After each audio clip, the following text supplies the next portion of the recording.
Magandang araw at magandang buhay sa lahat ng mga kamay-ari na kikinig ngayon at manonood ng ating pagbabahagi ng isang miyembro at kasapi ng kooperatiba. Kasama ko ngayon si Miss Rose. Miss Rose, mag-hi ka naman sa mga kasama. Hello mga kamay-ari. Yes, si Miss Rose po ay aalamin natin ang paglalakbay sa kooperatiba. Unang tanong, Miss Rose. Yes po. Ilan taong ka na po sa kooperatiba? Almost 7 years. Wow, 7 years. Sa pagpasok mo po sa kooperatiba, ano po yung pinakamagandang paglalakbay o pagbibigay mo ng serbisyo at saan ka nagsimula? Yun nga, inaccept ako ni Caritas et Labora even na ako ay other religion, Iglesia ni Cristo. Pero very open sila. Yung pupasok yung principle ng cooperative na open and voluntary membership, no discrimination.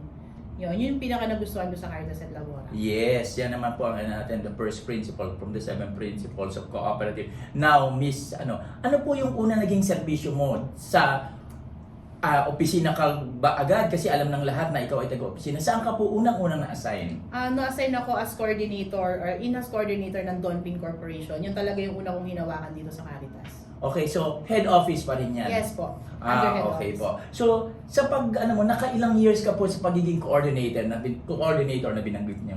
Nag-coordinator ako at least 2 years. And then hanggang ngayon, siguro nung last year, coordinator, may hawak pa rin ako mga tao. Good po. So, sa paglalakbay mo at pagbibigay mo ng serbisyo sa kapwa kamay-ari, kumusta po yung relasyon dito? Napakasarap ng trabaho natin dito sa Caritas kasi very tayo yung mga miyembro kamay-ari din kasi ng kooperatiba. At higit sa lahat, nagpapasalamat ako sa lahat ng mga member at sa Caritas et Labora dahil sa kanila nakapagtapos po ako ng pag-aaral.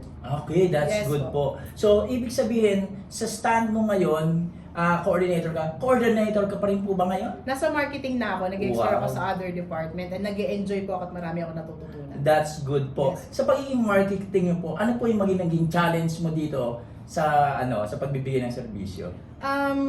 Kailangan natin makahanap ng marami pang mga business partner para makapagbigay ng marami pang hanap buhay sa ating mga miyembro at sa mga gusto pang sumapi sa Caritas et Labora. Ano yung pinakamalalim na growth mo dito sa kooperatiba? Pinakamalalim na growth ko yung I be able to give services sa mga members at sa mga business partner. At the same time, yun nga, nakapagtapos ako ng pag-aaral because of that. O pag-usapan natin yung nakapagtapos ng pag-aaral. After, ano ba yan? Ano ba yung tinapos mo para malaman ng lahat? Bachelor's of Science Administration. Business Okay. major in Business Administration, sorry.